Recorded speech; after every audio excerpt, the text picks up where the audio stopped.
student, the first topic is the ECG and its significance. So what is ECG? ECG means electrical activity of heart.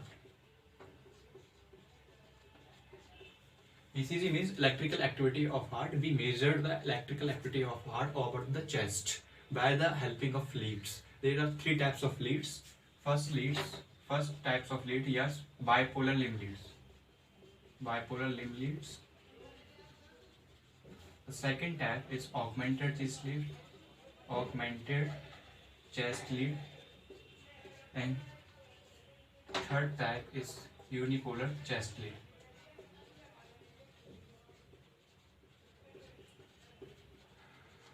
They are three. Bipolar limb leads are three in number. Augmented chest lead are absolutely in three in number, and unipolar chest lead, which is very important, and it is in 6 in number. Right? Using 3 leads, we can measure the electrical activity of heart. Now, when we measure the electrical activity of heart, this procedure is called electrocardiography, and the graph paper which is used, which is a final result, which is on which the electrical activity of heart is present, which is called electrocardiogram, and the machine name is electrocardiograph. Now we are going to understand what is electrocardiogram. Now we understand what is what is the electrocardiogram graph. The electrocardiogram graph consists of P wave, QRS complex, and T waves. Or sometimes there is maybe U wave, which is present in some cases. Now first we look into the P waves. Now first we look what is the graph. The graph is like P wave, U wave, P waves, Q wave, R wave, then S wave, then T wave. This is called P wave. This is a Q, this is the R, this is the S, this is a T. Here you can understand now that there is a P wave which represents the depolarization of atria.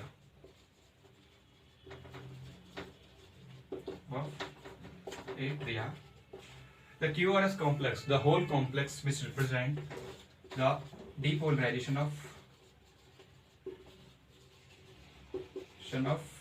ventricles, and the T waves which represent the repolarization of ventricles. P waves tells us the whole electrical activity which is happened in the atria. QRS complex, the whole complex, which consists of 3 waves, Q waves, R waves, and S wave, which tells about the depolarization of ventricles, what is happening in the ventricles. And T waves represent the again repolarization, means again the heart becomes relaxed. It shows the diastole phases of the heart. Now we are going to talking about segments. This is the PR segment between the P wave and Q wave. Sometimes we call it PR segment, sometimes we call it PQ segment, both are correct. Okay. After it, this segment, this isoelectric line is known as the SC segment. And the whole, this and this, the whole is called as PR interval. First of all, you understand what is an interval. Interval, which is consist of the wave and the segment, which represents the all activity happen in a particular one chamber of heart. Basically, one chamber means it's maybe the atria, it's maybe the ventricle. Okay.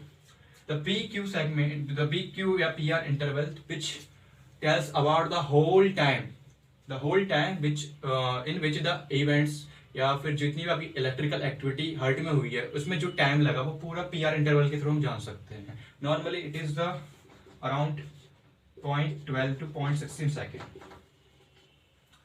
Now Now we are going to understand what is the significance of ECG in a disease, particular sometimes heart disease. This ECG, this is the first diagnosis. This is the first our approach to handle the particular heart disease. The significance of ECG.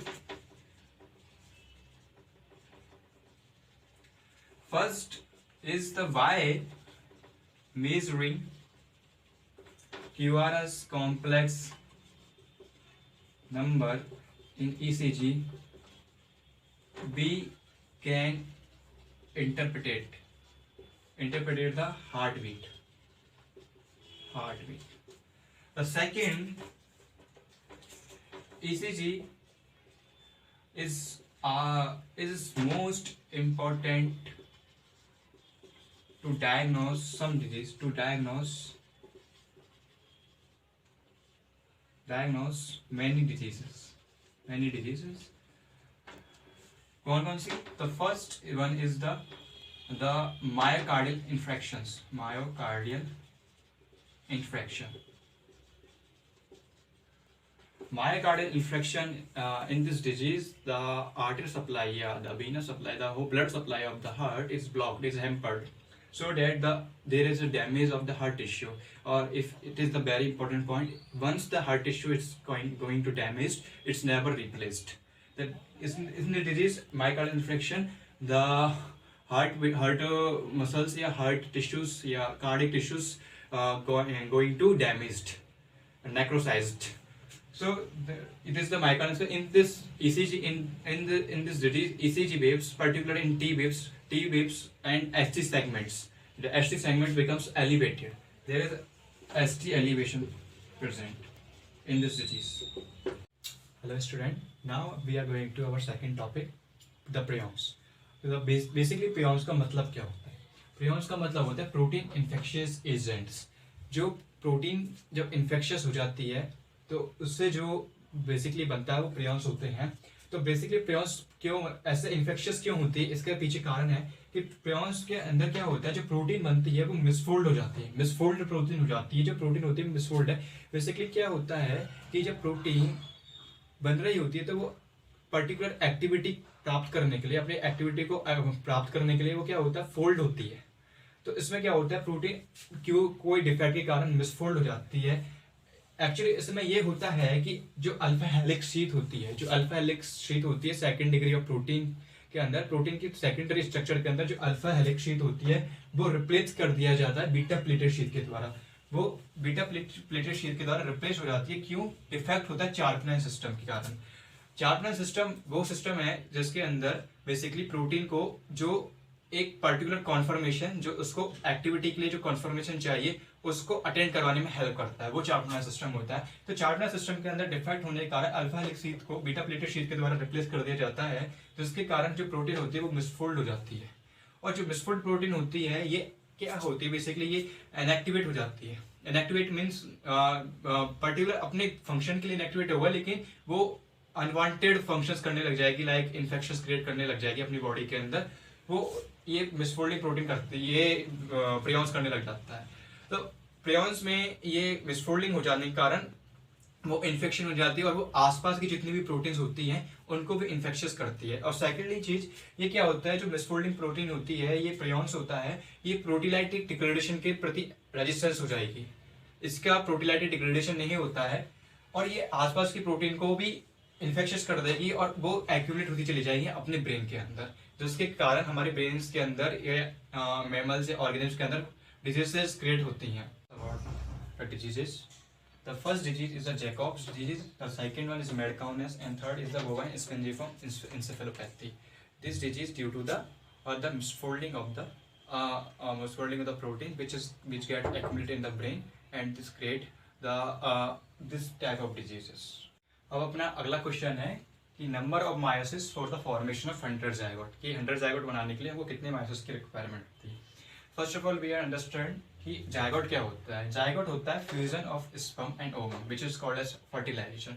The fertilisation of sperm and ovum से फिर हमारा zygote बनता है. तो हमें एक sperm बनाने के लिए कितने, हमें 100 जायगोट के लिए हमें कितने स्पर्म चाहिए, हमें 100 स्पर्म चाहिए और 100 ओवम के लिए हमें 100 ओवम चाहिए। तो हमें पहले पढ़ना होगा कि 100 स्पर्म बनाने के लिए हमें कितने मायोसिस कराने होंगे और 100 ओवम बनाने के लिए हमें कितने मायोसिस कराने होंगे। तो 100 स्पर्म बनाने के लिए पहले हम सोचते हैं कि एक मायोसिस से कितना स्पर्म बनता है। तो इन मेल प्राइमरी oocyte से फर्स्ट मायोसिस के तहत 2 सेकेंडरी स्पर्मेटोसाइट बनती हैं। फिर उसके अंदर मायोसिस सेकंड होता है, उससे हमारे 4 स्पर्म बनते हैं।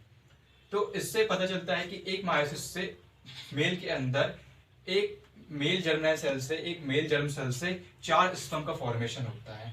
तो 100 जायगोट बनाने के लिए हमें 4 से डिवाइड करना पड़ेगा, तो टोटल आएगा 25। तो 25 हमें क्या लगाना होगा, मायोसिस लगाने होंगे। 25 क्या होंगे, मायोसिस होंगे। 25 मायोसिस करने होंगे हमें 100 स्पर्म बनाने के लिए। दूसरा है कि फीमेल में क्या होता है, फीमेल में 100 ओवम बनाने के लिए हमें कितने मायोसिस करने होंगे। तो फीमेल में प्राइमरी oocyte होती है। प्राइमरी oocyte में जब मायोसिस फर्स्ट होता है तो सेकेंडरी oocyte और फर्स्ट पोलर बॉडी बनती है। First polar body usually inactive होती है। फिर सेकेंडरी oocyte के अंदर फिर मायोसिस सेकंड होता है, मायोसिस सेकंड से ओवम और सेकंड पोलर बॉडी बनती है। तो इन फीमेल एक मायोसिस के पूरे कंप्लीट होने से एक फीमेल के अंदर उसकी फीमेल जर्म सेल से एक ही ओवम का फॉर्मेशन होता है। तो हमें ऐसे 100 ओवम बनाने के लिए हमें 100 मायोसिस करने होंगे, 100 मायोसिस करने होंगे। तो इसलिए हमें number of meiosis for the formation of zygote के लिए हमें 100 प्लस 25 मतलब 125, टोटल 125 हमें मायोसिस करने होंगे। टोटल 125 हमें मायोसिस करने होंगे। That's all about the today's topic. Okay, thank